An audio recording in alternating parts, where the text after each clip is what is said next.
This is CBS News Bay Area with Juliette Goodrich. Good evening, I'm Devin Feely. Juliette is off tonight. A struggling North Bay University is getting a much-needed influx of cash. We're talking about $45 million for Sonoma State in the form of a one-time infusion from the state budget. The university faced major pushback from students when it decided to slash its entire athletics department and cut several degree programs. Those cuts made to address a $24 million budget deficit caused by declining enrollment and rising costs. Katie Nielsen has more on what this new lifeline might mean for restoring those cuts and the fate of the athletic program. Just finished my 22nd year. This is Sonoma State's golf course, Valkyries, a longtime employee who believes deeply in the mission of the university. This could be a good putt or a bad putt, we don't know. Which is why he's fighting so hard to save it along with the athletics program. If the coaches are involved, and myself and a couple others in particular, we won't fail, we'll win. He says recruiting student athletes is a big part of increasing enrollment, which is why continuing to fund sports programs is vital to the university's future. We've been a stable kind of environment for the university for years, anywhere from 250 to 350 athletes. On top of that, we have another couple hundred kids that actually attend the school, hoping to make the teams. But late this afternoon, the university sent out an email to staff saying NCAA athletics will not be reinstated for the 2025-2026 school year, a huge blow to the coaches who've been vocal leaders of this effort. Golf team in particular, we have 0 players left in our golf program. So everyone has moved on, both men and women, and I know it's the same with all the other sport. Enrollment at SSU is down almost 40% over the past 10 years, and combined with increased costs to operate the university, administrators say they were forced to make cuts to balance the budget. The one-time $45 million infusion of cash is going to be used to boost a number of programs, including $16 million to expand the nursing program, $5 million for a data science center, another $5 million for a career center, $9 million to restore funding for programs already cut, and $8 million for athletics over the next 3 years.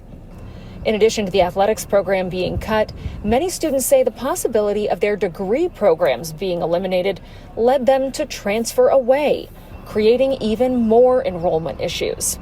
For those who are almost finished with their degrees, like Matthew Cruz, he says he's optimistic that with the added funding, he'll be able to finish the program. I'm going to stay here. I think I have 2 more years, see how that goes, but I feel all right. For Val, I'm blessed, as they say, right? He's not giving up the fight and says he'll take a year off and hopes to come back to coach the golf program a year from now. We'll put, Sonoma State back on the map and recreate the brand and let people know how wonderful our place is here, and just give us a chance and we'll succeed. Okay, I hope you got that one. In that email to employees, Sonoma State administrators said that they're going to create a working group to make recommendations on the future of the athletics program and hope to have a plan by January of 2026. The Trump administration has given California a new ultimatum. Today, it found that the state had violated Title IX civil rights law by allowing transgender athletes to compete on girls' sports teams. The battle picked up steam when a transgender track and field player recently competed in the state championships, and now billions of dollars in federal education funding could be in jeopardy. Amanda Harry talked to former and current athletes on both sides of this heated debate.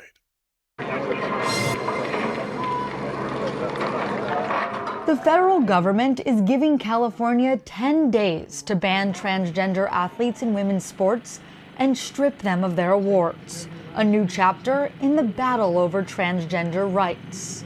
As a trans person myself, I'm upset. Carly Webb is a trans woman, a journalist, and a competitive athlete. She still plays semi-pro tackle football, but her sports journey started decades ago. That's the first team I played for when I was 10 years old. That's why these issues, I speak out. Because I know the positive and wonderful things sports has given me for my entire life, all the way through my transition and into my transition. And I don't want to see kids get cheated out of that. Wednesday, the Trump administration announced it found California's Department of Education and the California Interscholastic Federation violated civil rights laws by allowing transgender girls to compete on girls' sports teams. Webb believes this is particularly focused on A.B. Hernandez, a high school junior who earned medals in multiple events at the California High School Track and Field Championships last month. It's ridiculous and it's wrong. And think about it. You're targeting a kid just because they won a track meet a few weeks ago. It's shameful. But the Trump administration's challenge to California's policy is seen as a big win for groups fighting to protect girls' sports. Sophia Laurie is with the California Family Council and is happy to see the administration stepping in. As a former CIF and collegiate athlete here in the state of California, I was beyond ecstatic because I'm watching female sports be erased. I'm hearing the stories from the girls who are having to compete against a male or share a locker room with a male. Laurie says no one is being discriminated against. No one's being banned from sports. Our message is clear.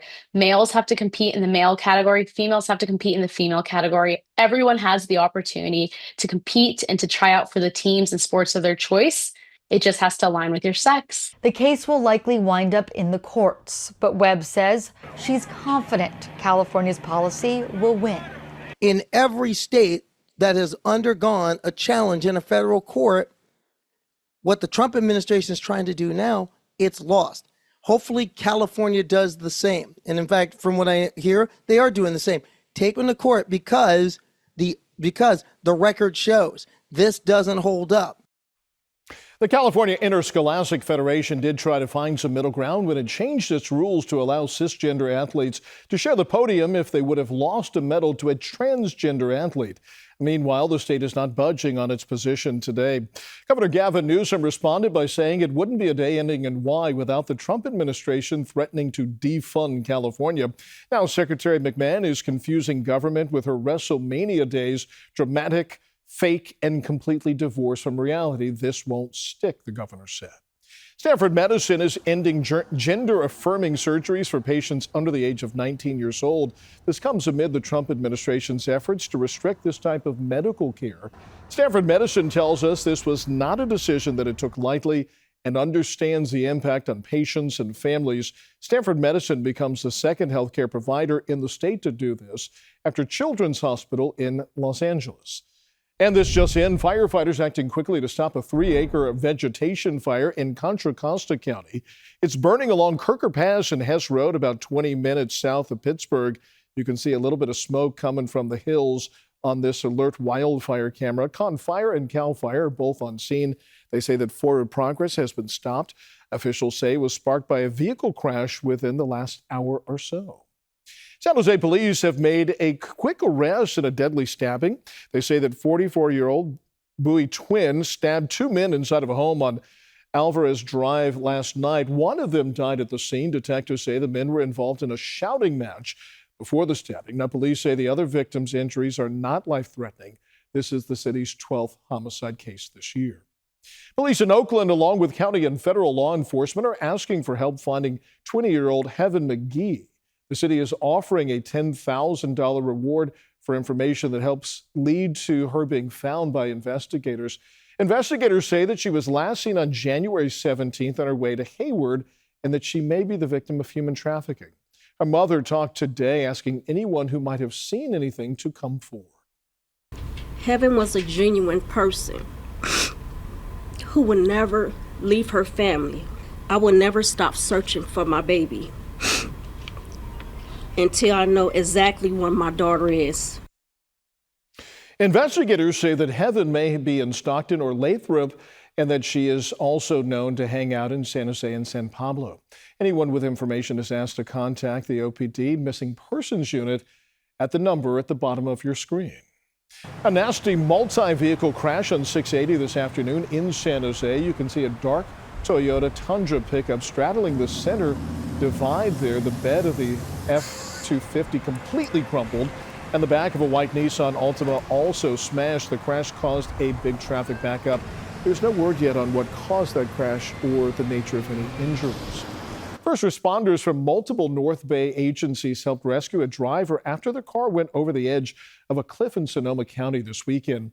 Sonoma County Sheriff's officials say it happened this past Friday afternoon north of Bodega Bay, off of Highway 1 near Gleason Beach.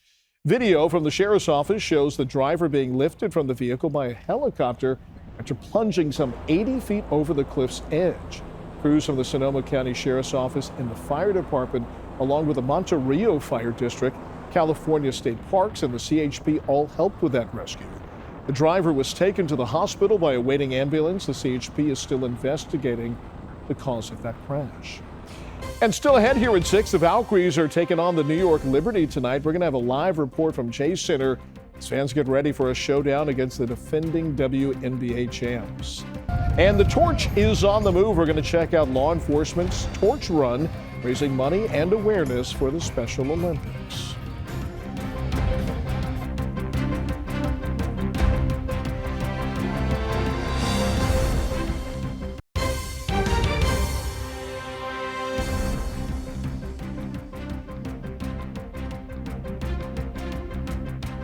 In less than an hour, the Golden State Valkyries will be taking on the defending WNBA champs, the New York Liberty. It's a game that you can watch on our sister station, Pix Plus, and our Kelsey Thorne. She's at Chase Center right now. Lots of excitement for this matchup tonight. Kels, what you finding? Yeah, Devin. Well, in addition to the fact that the Valkyries are taking on the defending champions in the Liberty, the other big storyline here tonight is, of course, Sabrina Ionescu. She is an East Bay native coming back to the Bay Area for the very first time to face these Valkyries. And, you know, we've been out here talking to fans before this game. We are seeing a mix of both Valkyries jerseys, a lot of Sabrina Ionescu jerseys, some college jerseys. So people are excited to see their hometown hero back here at Chase. We got the chance to talk with some fans who are rooting for both the Liberty and the Valkyries. We're big Sabrina fans, followed her. I had season tickets when she was at Oregon. You know, the Valkyries are doing great as an expansion first team, and I'm excited to see how they do. They've been having a great season so far. But go Liberty. Watching it on TV here at the arena has been amazing. Just the fan crowds and just all the hype that you hear about it. So I'm excited to be here. So I'm going to root for the Valkyries. I got to rep Sabrina because it's not very often that you see someone from Walnut Creek, California on the big stage.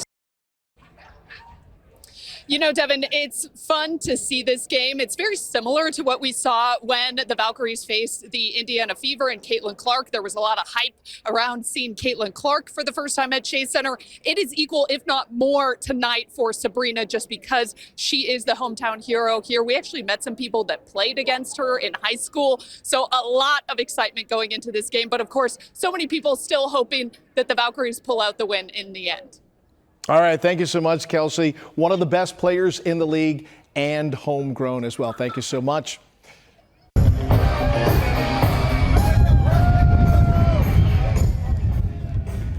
And they're off. The Northern California Special Olympics torch made its way through San Francisco today. Police and deputies carried it 2 miles from Aquatic Park near Fisherman's Wharf to Union Square. The run raises funds for the Special Olympics.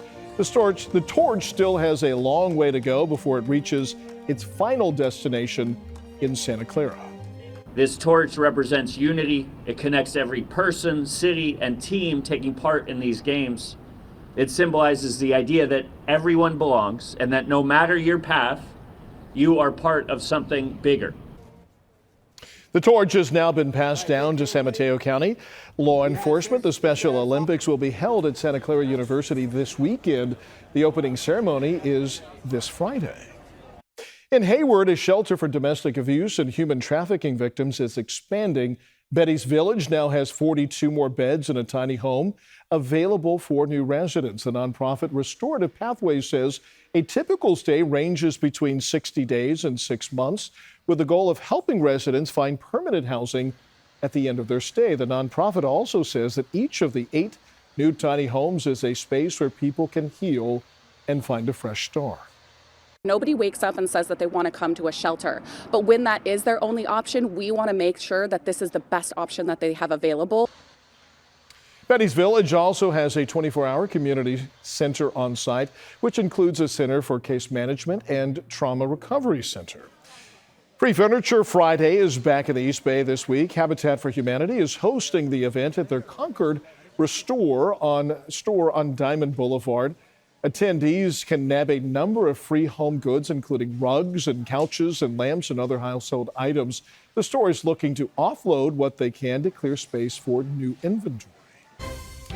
After the fog retreated to the coast, at least for a little while, it's now pushing back over San Francisco. You can just see the very tippy top of Sutro Tower there in the distance. Temperatures today, though, inland warmed back up. Some 80s on the map, 50s, 60s, 70s, and 80s.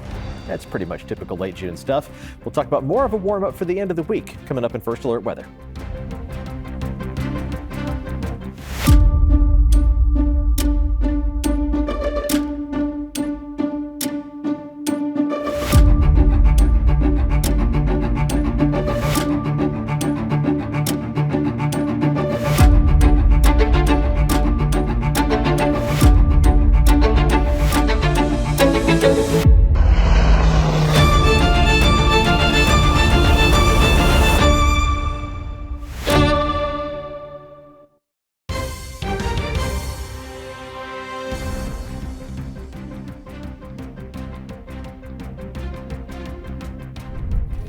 And we're joined now by Chief Meteorologist Paul Hagan. We have reached the middle of the week. We have. A little breezy.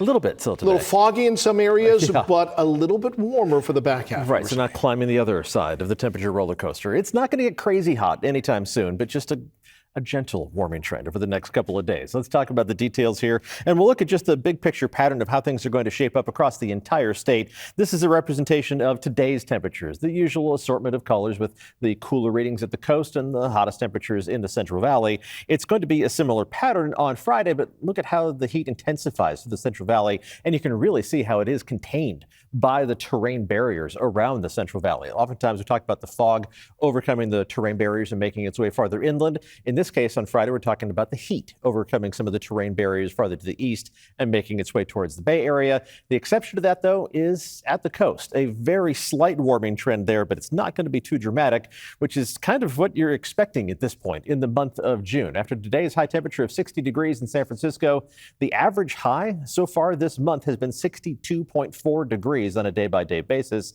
which makes this the 22nd coldest stretch to open the month of June, the first 25 days in June on record, and the coldest since 1999. So it's not record-setting, but if you've been thinking, boy, it seems unusually chilly and unusually breezy even for the month of June, that's an accurate assessment. And the fog is rolling back out once again as we look out from Salesforce Tower to the north. Temperatures anywhere from the 50s in San Francisco back down to 56 after that high of 60 briefly. It's also in the 50s across the bay in Oakland, 60s in San Jose, but then 70s in Livermore and Santa Rosa, and still holding on to 80 degrees in Concord, the usual spread of temperatures that we do expect here in late June. Let's talk about the fog and how it's going to behave as we head through the rest of tonight. We'll switch to the local map and track the fog as it becomes more widespread once again. Not quite as much of an intrusion into the inland valleys by early tomorrow morning, but it is going to be pretty widespread around the bay and certainly along the coast to begin the day on Thursday. Now, at the coast, I don't think you're going to see a lot of sunshine yet tomorrow, but maybe a few glimmers. And around the bay, the sun should be breaking through already by mid-morning or so. So the less dominant the fog is, the more our temperatures have a chance to warm up to a greater extent. And that is going to be the case tomorrow with the usual assortment of, again, Skittles colors, easy for me to say, in the background on our temperature map. Let's talk about the numbers. Getting up to 77 degrees in San Jose, about where we were today, maybe a couple degrees warmer. Low to mid-80s for Los Gatos and Morgan Hill. Temperatures east of the Oakland Hills, there's the return of our first 90-degree reading around Antioch and Brentwood, otherwise mostly in the 80s and very close to normal for this time of year. Same thing for Bayside highs, mostly in the 70s, mid to upper 60s in San Francisco would make it one of the warmest days so far this month. Near or just above 60 degrees at the coast, assuming enough sunshine glimmers through the clouds, and then 70s to 80s in the North Bay and another 90-degree plus reading around Healdsburg by tomorrow afternoon, up to 92 degrees there. We're going to be seeing those temperatures taking more of a break as we head into early next week. So the warm-up that's in store for us is not going to last too long. Let's check out the 7-day forecast, and we'll start inland where the hottest days are going to be Friday and Saturday, into the 90s on a more widespread basis Friday, but it doesn't last long. We're back to near average temperatures as we head through most of next week.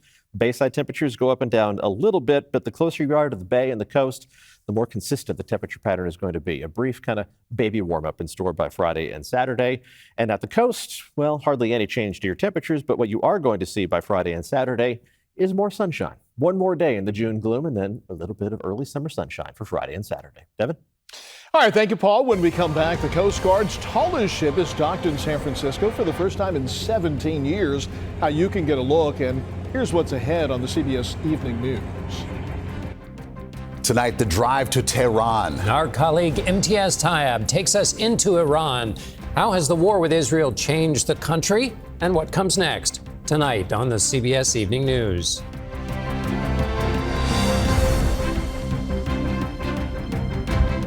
Now you can get your KPIX news, weather, and live stream all in one place on the CBS News app.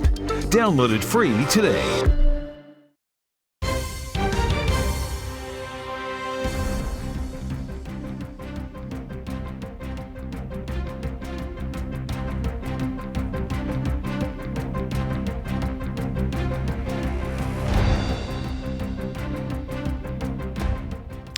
This next story is actually really cool. I saw this ship as I was driving in today on the Embarcadero, but if you need any plans for the family this weekend, the Coast Guard's tallest ship is back in the bay and on display in San Francisco. It's called the Bark Eagle.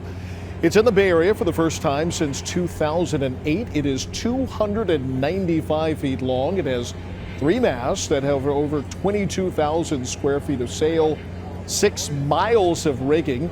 Now, the Eagle's captain, the first woman to ever command the ship, shares a little bit of its history. The Coast Guard acquired her as a war reparation in 1946, and ever since then, she has been used as a training ship for the Coast Guard. The Eagle is docked at Pier 17, not far from where I am right now, near the Exploratorium. Tours are free of charge starting this Saturday. And it is another hot day in New York City. Triple-digit weather has New Yorkers trying any way to cool off. These kids playing in water from a hydrant amid the scorching conditions. Yesterday, temperatures broke records throughout the region, reaching 102 at Kennedy Airport. Today was a little bit cooler, a trend that will continue towards the weekend.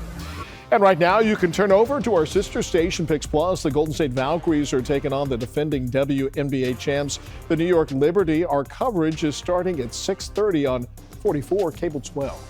And the CBS Evening News is next here on KPIX. The local news continues on our streaming service, CBS News Bay Area. And then we're back here in 30 minutes with CBS News Bay Area at 7 o'clock.